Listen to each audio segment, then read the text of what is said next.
Good morning students, मैं सुमन संधू इस YouTube channel पर आपका स्वागत है। तो मैं आपको करवा रही हूँ हिंदी टीचिंग सब्जेक्ट, जो आपका बीएड में करवा रही हूँ। ये आपका टीचिंग सब्जेक्ट हिंदी है, तो इसमें मैंने पहले आपको करवाया था प्रयोजन विधि, और आज मैं जो आपको करवाऊँगी पर्यवेक्षित विधि। पर्यवेक्षित होता है सुपरविजन करना किसी चीज़ को, कोई भी जैसे हम काम करते हैं तो जब हम उस काम को जो हम जिस बंदे से हम काम करवाते हैं या जो बंदे हमारे व्यक्ति जो हमारे सामने काम कर रहे हैं तो हम उनका क्या करते हैं, सुपरविजन करते हैं। सुपरविजन यानी कि अगर हमारे को उस काम में कोई कमी लगती है तो हम उनको क्या करते हैं, गाइड करते हैं कि ये काम आप ऐसे ऐसे करो तो ये काम से जल्दी से आपका हो जाएगा। तो ये पर्यवेक्षित सुपरविजन या निर्देशित करना भी हो सकता है। तो मैं आपको जैसे कि पर्यवेक्षित अध्ययन विधि यानी कि हम कक्षा में बच्चों को कैसे पर्यवेक्षित करते हैं, उनका कैसे सुपरविजन करते हैं। तो इसमें देखो, कक्षा शिक्षण में क्या होता है, जब बच्चे कक्षा में बैठते हैं, कक्षा शिक्षण के दौरान बच्चे सुनने, बोलने तथा कुछ लिखने क्रियाओं का अवसर मिलता है। बच्चे को कक्षा शिक्षण में क्या होता है, सुनने, बोलने तथा कुछ क्रियाओं का उनको लिखने, बोलने और सुनने की क्रियाओं का उनको अवसर मिलता है कक्षा में। और अवसर मिलने पर परंतु छात्रों को पढ़ने का अवसर बहुत ही कम मिलता है। बच्चे क्या करते हैं, बुक की रीडिंग नहीं लगाते क्लास में, बल्कि उनको क्लास में उनको सिर्फ सुनाया जाता है, उनको बोलना और लिखने का ही अवसर मिलता है, उनको पढ़ने का अवसर नहीं मिल पाता। जबकि छात्रों को अपने ढंग से, यानी कि अगर किसी बच्चे को उदाहरण के तौर पे मैं बताती हूँ आपको कि अगर हम कक्षा में बच्चे को बुक पढ़वाएंगे तो हमें तभी ही पता चल पाएगा कि बच्चे को पढ़ना आता है। अगर बच्चे को जब हम बुक पढ़वाते हैं उसको पढ़ना नहीं आता तो तब हम उसका क्या करते हैं, सुपरविजन करते हैं। ये सुपरविजन तभी हो सकता है जब हम बच्चे को क्लास में बुक पढ़ने का टाइम दें, लेकिन ऐसा उचित नहीं हो पाता, क्योंकि इस पर जब भी छात्रों को अपने तरीके से बोधगम्य करने और स्वतः अध्ययन करने का अवसर नहीं मिल पाता। आज छात्रों में केवल पढ़ने की आदतों का विकास नहीं हो पाता, क्योंकि उनको सिर्फ सुनने को ही मिलता है। वो बच्चे खुद बुक का पठन क्लास में नहीं करते, बल्कि वो क्लास में बैठ के सुनते ही हैं। क्योंकि जो हमारे शिक्षण है, क्योंकि शिक्षण में पठन कौशल का विकास नहीं हो पाता। ये हमारा जो शिक्षण है इसमें क्या है, पठन कौशल का विकास नहीं हो पाता। आज का जो शिक्षा है, शिक्षा की अनेक जो नवीन प्रवृत्तियों का विकास हो रहा है, फिर भी जो प्राथमिक स्तर से विश्वविद्यालय स्तर तक, यानी कि छोटी कक्षाओं से लेकर बड़ी कक्षाओं तक जो हमारी शिक्षण व्यवस्था है उसमें वो क्या है, समृद्धि स्तर तक ही सीमित रहती है। समृद्धि जो हमारी है, समृद्धि के स्तर तक ही सीमित रहती है। इसलिए छात्रों को जो हमारी पाठ्य वस्तु का ज्ञान नहीं हो पाता, वे उसे बोधगम्य नहीं कर पाते। बोधगम्य होता है सीखना या करके सीखना। किसी चीज को, किसी काम को जब हम करके सीखते हैं तो हम उसको अपने जीवन में कभी भी नहीं भुला पाते। तो इसमें क्या है कि किसी भी स्तर पर छात्रों की व्यक्तिगत विभिन्नता, यानी कि हर बच्चे का जो IQ लेवल होता है, हर बच्चे की सोचने की, समझने की, हर बच्चे की अपनी अपनी शक्ति होती है। हर बच्चे की सबकी व्यक्तिगत विभिन्नताएं अलग अलग प्रकार की होती हैं, और जो उनकी विभिन्नता के अनुरूप शिक्षण व्यवस्था नहीं हो पाती। शिक्षण व्यवस्था को प्रभावशाली बनाने के लिए छात्रों की व्यक्तिगत विभिन्नता, यानी कि जो हमारी शिक्षण व्यवस्था है, शिक्षण व्यवस्था को अगर हम प्रभावशाली बनाना चाहते हैं, व्यक्तिगत विभिन्नताओं तथा पठन कौशलों के विकास का ध्यान रखना नितांत ही आवश्यक है। इन घटकों का शिक्षण में समावेश करने से छात्रों को पाठ्यवस्तु में समावित करने की सफलता प्राप्त होती है। छात्रों को पाठ्यवस्तु का परिपाक कराने की सुगमता होती है। यानी कि हम बच्चों को अगर कक्षा में सुनने के अलावा, लिखने के के अलावा अगर हम कक्षाओं में बच्चे को पढ़ाना भी बहुत ही जरूरी होता है, तो ये आपकी होगी पर्यवेक्षित शिक्षण विधि होगी। इससे अभिभाज्य है कि जो हमारी शिक्षण व्यवस्था है, हमारी शिक्षण व्यवस्था में जो हमारे राइटर हुए हैं हर्बर्ट के अनुसार हर्बर्ट उपागम जो हमारी विधि है, कौन सी विधि है, हर्बर्ट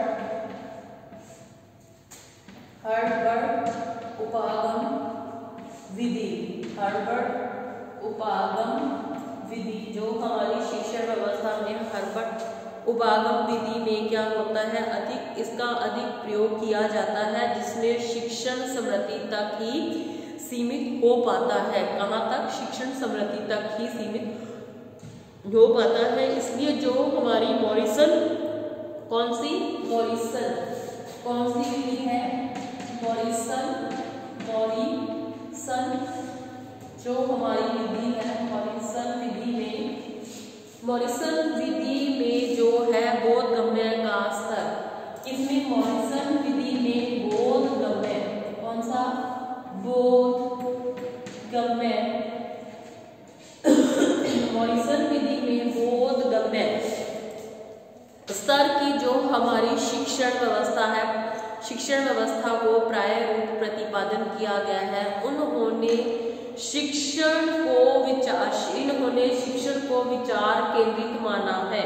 जो हमारी मॉरिसन विधि बोधगम्य है, इन्होंने जो हमारी शिक्षण को विचार केंद्रित माना है तथा पाठ्य वस्तु को स्वामित्व का महत्व दिया गया है, यानी कि उसको शामिल किया गया। स्वामित्व का मतलब होता है शामिल करना दिया गया। इन्होंने अपने शिक्षण प्रतिमान में परिपाक तथा व्यवस्था को भी महत्व दिया है। इन्होंने अपने शिक्षण प्रतिमान में परिपाक व्यवस्था को भी महत्व दिया है। इसके लिए इन्होंने पर्यवेक्षण जो विधि है, पर्यवेक्षण अध्ययन प्रविधि का प्रयोग किया गया है। जो हमारी पाठ्य वस्तु का स्वामित्व के लिए पर्यवेक्षण अध्ययन विधि का विकास किया गया है। इसके अतिरिक्त जो हमारे कौन हुए, डेजी मार्विल, कौन से हैं? डेजी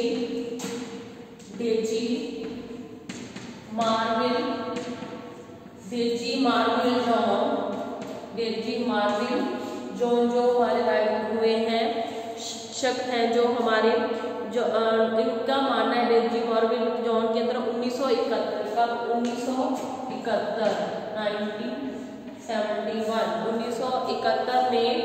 में छात्रों का अध्ययन की आदतों का विकास के लिए पर्यवेक्षण अध्ययन का सुझाव दिया गया है।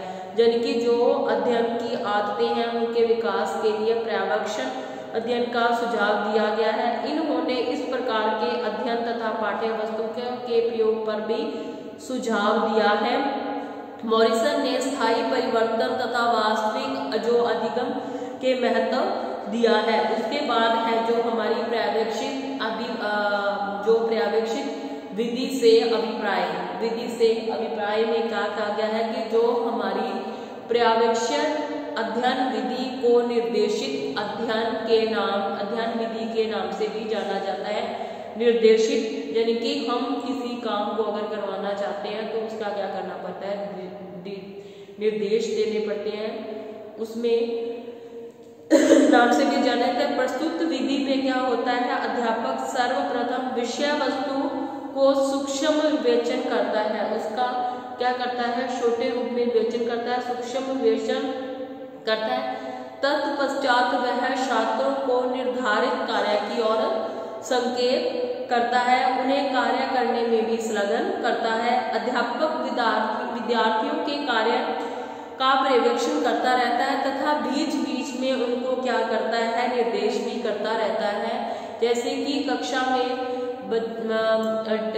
शिक्षक को बच्चों को पहाड़े सिखाने हैं तो वो क्या करता है, बच्चों को पहाड़े लिखने को बोलता है। लिखने के साथ साथ अगर कोई बच्चा उन पहाड़ों में कोई गलती करता है या उसको लिखना नहीं आता तो वो बीच बीच में उसको दिशा निर्देश भी देता है, तो बताता भी है बीच बीच में।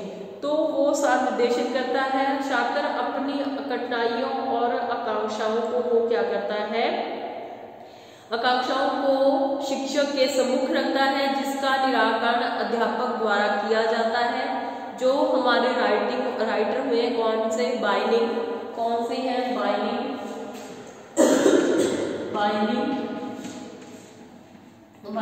उनके अनुसार, कौन से राइटर हैं, बाइनिंग, उनके अनुसार जो हमारी शिक्षण व्यवस्था है, बाइनिंग के अनुसार उन्होंने 1952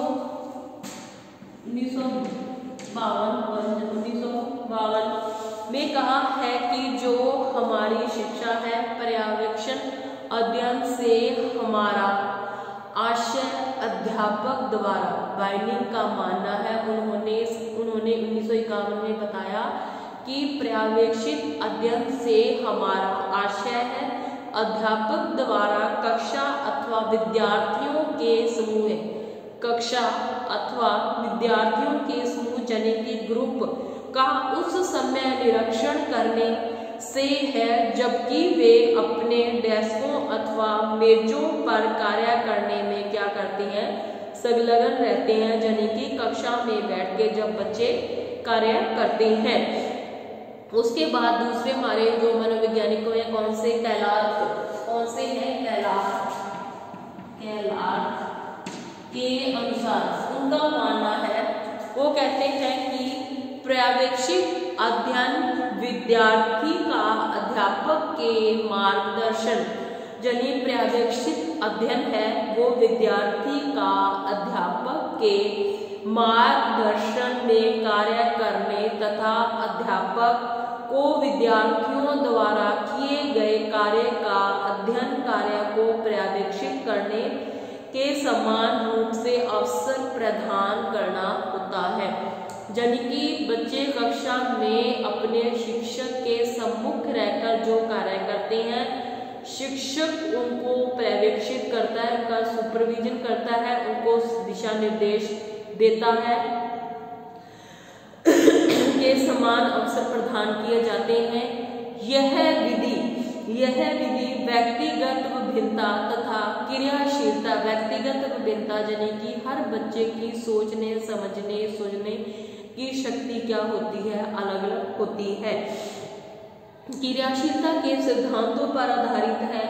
इस विधि में छात्रों की व्यक्तिगत विभिन्नता की दृष्टि को ध्यान में रखकर प्रत्येक छात्र को कार्य एवं अध्ययन करने के अवसर दिए जाते हैं। शिक्षक एक मित्र, सहायक जो शिक्षक है वो एक मित्र, सहायक तथा पथ प्रदर्शक के रूप में कार्य करने तथा निरीक्षण कर उनकी व्यक्तिगत समस्याओं को सुलझाने का भी प्रयास करता है। यानी कि शिक्षक है वो बच्चों का पथ प्रदर्शक व मार्गदर्शक बनकर उनकी समस्याओं को सुलझाने का कार्य करता है, वो पर्यवेक्षित विधि के अंतर्गत आता है। अब जो ये हमारी पर्यवेक्षित विधि है उसको निम्नलिखित बातों के ध्यान में रखा जाता है। इस जो हमारी पर्यवेक्षित विधि अध्ययन विधि है उसका स्वरूप कैसा है, तो बोधगम्य स्तर यानी कि सीखने के आधार पर बोधगम्य स्तर पर शिक्षण व्यवस्था के परिपाक अवस्था के लिए पर्यवेक्षण अध्ययन विधि का प्रयोग किया जाता है। जब छात्र प्रस्तुतिकरण परीक्षा पास कर लेता है तब शिक्षक पर्यवेक्षण अध्ययन की व्यवस्था करता है कि जब छात्र प्रस्तुतिकरण परीक्षा पास कर लेता है तब शिक्षक क्या करता है, पर्यवेक्षण अध्ययन की व्यवस्था करता है। इस विधि में निम्नलिखित बातों का ध्यान रखा जाता है कि जब बच्चा जो प्रस्तुतिकरण कर रहा है, प्रस्तुतिकरण के समय शिक्षक को किन किन बातों का ध्यान रखना चाहिए, तो वो मैं आपको बता रही हूँ। तो इसमें देखो सबसे पहली बात ये आती है कि इस विधि में जो छात्रों की व्यक्तिगत आवश्यकताओं को ध्यान में रखना चाहिए। अगर हम बच्चों का पर्यवेक्षण कर रहे हैं, कक्षा में पर्यवेक्षण किया जा रहा है तो सबसे पहले हम उनकी व्यक्तिगत आवश्यकताओं को ध्यान में रखना होगा।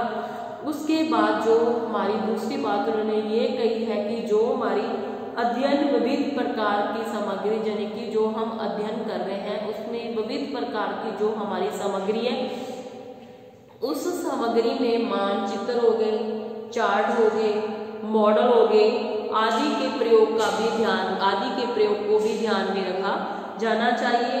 जो हमारी अध्ययन सामग्री है, अध्ययन सामग्री के विविध स्तरों को भी ध्यान में रखा जाना चाहिए। जो हमारी अध्ययन सामग्री के विविध स्तर हैं उनको भी ध्यान में रखा जाना चाहिए। और जो हमारी पाठ्य वस्तु को प्रभावशाली जो हमारी पाठ्य वस्तु है उसको प्रभावशाली ढंग से प्रयुक्त करने का भी ध्यान रखा जाए। चौथी बात उन्होंने ये कही है। उसके बाद उन्होंने पांचवी बात ये कही है कि जो हमारा पर्यवेक्षण अध्ययन है, पर्यवेक्षण अध्ययन में छात्रों को उनकी योग्यता के अनुसार उन्हें 3 समूहों उच्च, सामान्य और निम्न स्तर पे बांट देना चाहिए। उन्होंने ये कहा है कि हम बच्चों को अगर कोई काम देते हैं तो उनके 3 ग्रुप बनाने चाहिए, उच्च, सामान्य और निम्न, तो स्तरों में बांट देना चाहिए। और उनकी योग्यताओं के अध्ययन सामग्री को उनके उपयोग के उनको सुझाव देने चाहिए। यानी कि आपको लगता है कि ये बच्चे इंटेलिजेंट हैं, ये सामान्य है, ये सामान्य है और ये इनका स्तर है निम्न है, तो आप जो भी कार्य दे रहे हो उनको उनके IQ लेवल के आधार पर देना चाहिए कि यो कार्य बच्चे जो सही तरीके से कर सकते तो उनका जो कार्य है उनको हिसाब से देना चाहिए। उसके बाद छठा है, इसमें छठी बात में ये कि जो हमारा पर्यवेक्षण अध्ययन के लिए अध्ययन की सामग्री की व्यवस्था समुचित रूप से की जाती है। जो हमारी अध्ययन की व्यवस्था है, पर्यवेक्षण अध्ययन के लिए जो हमारी अध्ययन सामग्री की व्यवस्था समुचित रूप में की जाती है और छात्रों को पूर्व योग्यताओं को, जो छात्रों की पूर्व योग्यताएं होती हैं, पूर्व योग्यताओं को भी ध्यान में रखा जाता है। और पर्यवेक्षण अध्ययन के कालांश को निर्धारित कर लिया जाता है। यानी कि हम बच्चों को कोई भी कार्य देते हैं, लिखने का कोई काम देते हैं, तो हमें यह डिसाइड कर लेना चाहिए कि हम, जैसे आपसे पहले कालांश में काम दिया है तो हम बोलेंगे बच्चों को कि ये आपका तीसरे कालांश में ये कार्य पूरा होना चाहिए, तब हम उसका पर्यवेक्षण करेंगे तो वो हमारा प्रभावशाली सिद्ध होएगा। और आवश्यक सूचनाओं तथा कठिनाइयों को ध्यान में रखकर उनके लिए निर्देशन की व्यवस्था भी की जानी चाहिए। उसके बाद छात्रों की जो अध्ययन क्रियाएं हैं, अध्ययन क्रियाओं का पर्यवेक्षण शिक्षक द्वारा किया जाता है और वह उनके लिए निर्देशन व्यवस्था का कार्य भी करता है। आगे उन्होंने ये कहा कि छात्रों के अध्ययन की जो भी क्रियाएं हैं, अध्ययन क्रियाओं का छात्र आपस में भी निरीक्षण करते हैं और सुझाव देते हैं एक दूसरे को कि जो उनकी क्रियाएं हैं, जो वो काम कर रहे हैं, उनको क्या करते हैं, उनका आपस में भी निरीक्षण कर सकते हैं और जरूरत पड़ने पर एक दूसरे को वो सुझाव दे सकते हैं। छात्र यानी कौन दे सकते हैं, जबकि छात्र एक दूसरे को सुझाव भी दे सकते हैं। ये है आपका, अगर आप कक्षा में बच्चों का सुपरविजन कर रहे हैं या उनको दिशा निर्देश कर रहे हैं तो हमें इन निम्नलिखित बातों को ध्यान में रखते हुए हमारा कक्षा में हमारे को पर्यवेक्षण करना है कक्षा शिक्षण के दौरान, कि बच्चों की एक तो जो उनकी व्यक्तिगत आवश्यकता है उनको ध्यान में रखना है। 2 नंबर उनकी जो सामग्री, अध्ययन सामग्री होगी, चार्ट वगैरह हो गए, चार्ट हो गया, मॉडल हो गया आदि को ध्यान में रखते हुए फिर उनके स्तर के अनुसार, यानी कि उसके IQ लेवल सामग्री के स्तर के अनुसार, उसके बाद जो उसका प्रभावशाली ढंग से उसको प्रस्तुत कर सके, फिर उसके बाद उनकी योग्यताओं के अनुसार उनको 3 समूह में बांटना है, उच्च, निम्न और सामान्य। उसके उसके बाद जो उसकी अध्ययन की सामग्री की व्यवस्था को समुचित ढंग से और उनकी योग्यता के अनुसार और आवश्यक जो सूचना और कठिनाइयों को ध्यान में रखते हुए और छात्रों की जो अध्ययन क्रियाओं के पर्यवेक्षण द्वारा और छात्रों की अध्ययन क्रियाओं द्वारा भी आपस में वो क्या है कक्षा में काम करते समय आपस में भी इस बात को एक दूसरे का निरीक्षण कर सकते हैं, एक दूसरे को सुझाव दे सकते हैं छात्र। तो मैंने आज जो आपको क्लास में करवाया था वो पर्यवेक्षित विधि में के बारे में करवाया था। पर्यवेक्षित विधि का मैंने अर्थ बताया है आपको, उसके बाद मैंने इसकी परिभाषा बताई थी। परिभाषा के बाद मैंने आपको इसका अगर हम पर्यवेक्षण करते हैं तो उसका स्वरूप कैसा होना चाहिए, पर्यवेक्षण करते समय हमें किन किन बातों का ध्यान रखना चाहिए, इसके बारे में बताया था। कल की क्लास में मैं आपको पर्यवेक्षण विधि के बारे में आगे बताऊंगी। तो आज की क्लास है जो आपकी यही खत्म होती है।